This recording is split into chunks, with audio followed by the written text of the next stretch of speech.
Cuba fikir, kenapa sesetengah orang kerja siang malam tapi tetap susah? Tapi orang kaya nampak macam relax tapi duit masuk tanpa henti. Rahsianya ada pada satu benda. Cara mereka fikir dan main game duit ni. Ada 3 level orang yang buat duit. Level pertama, kerja sendiri. Macam chef, driver, cikgu. Kalau kerja ada duit, kalau tak kerja kosong. Kalau nak survive kat level ni, you kena jadi paling hebat atau paling dikenali. Tapi ada had. Masa you bersamaan dengan duit you. Maksudnya, tak boleh kaya besar.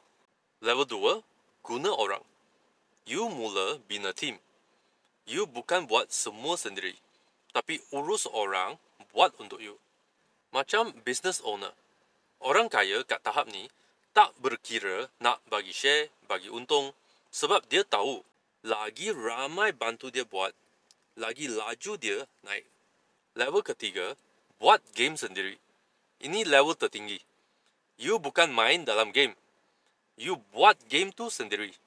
Macam orang yang cipta platform, cipta sistem, atau set up frame yang semua orang main dalamnya. Dan dia kutip hasil. Dia tak perlu promote. Orang lain yang buat kerja. Dia silent winner. Orang kaya tak fikir kerja kuat.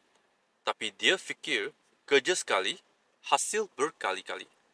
Nak kaya, tukar cara fikir. Bukan kerja lebih, tapi kerja lebih bijak.